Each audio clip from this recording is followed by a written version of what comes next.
Feno mpivarotra ny arabe rehefa manomboka ny amin'ny 4 Ahitana ireto mpivarotra amoron-dalana reto avokoa ny manodidina ny Mahabibo izay manoloana ny Amoron police ary eo alohan'ny atsenabe ny Mahabibo. Tsy misy lalana natokana ho an'ny mpandeha tongotra tsony arak'izany. Tsy ety amin'ity toeran'ity irery ihany no ahitana ireo mpivarotra ireo fa rehefa manomboka maizina ny andro dia feno hatrany amin'ny atsety lalina iny. Misy arak'izany antsoavy nataony eo anivon'ny polisy munisipaly izay tompon'andraikitra voalohany amin'izao fandikan-dalana izao.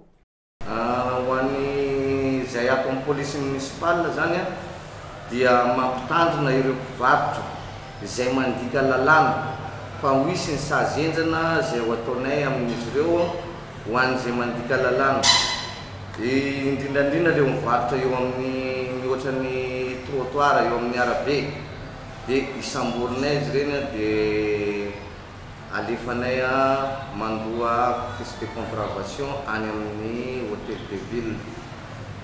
Rehefa voalohany misazona azy dia zay vao mivoaka ny entana. Nanambara-trany Andriamatoa Ranay Varson Hilarion fa aorinan'ny fampitandremana izay ho ataon'izy ireo eny an-toerana dia isy avy hatrany ny sazy enjana ho ampiarina ho an'izay mini mbola mivarotra eny amin'ireny lalana natokana ho an'ny mpandeha tongotra ireny.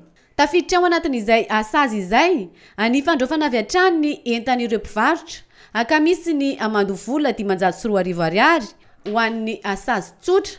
Fa ho an'ireo mamaly kosa dia tazomina ao amin'ny birao munisipaly mandritra ny 2 ka hatramin'ny 3 andro ny entana sady mandovola ihany koa. Mariny taona fa eny anivon'ny commune no hanifana io vola io.